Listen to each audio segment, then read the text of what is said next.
Okay, have you done that? No? Or maybe you have done that, but not within the same time frame, right?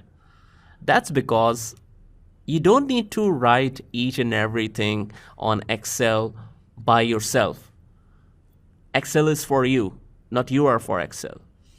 Excel basically serves you with a lot of formulas.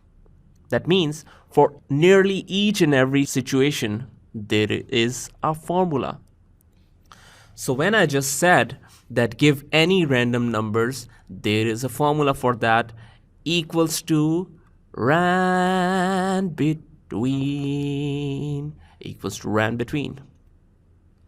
What rand between does that it will automatically give any random number but within the limit you define.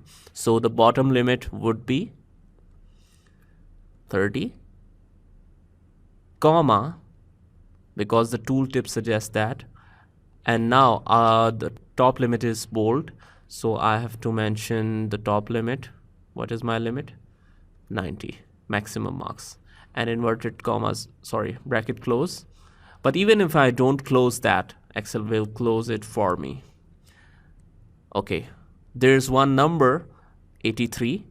What I will do is just drag it towards right, and then I need to see first that whether or not I can double click to send it down, or might be not, because there is a rule for double clicking the drag option.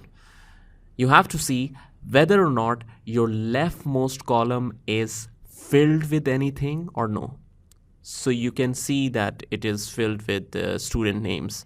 That means I can double click to send it down, and there you have it, all the results right away. So 1 minute? No, it's a lot of time. I can do it that in 5 seconds now. So that's how you can do work on Excel.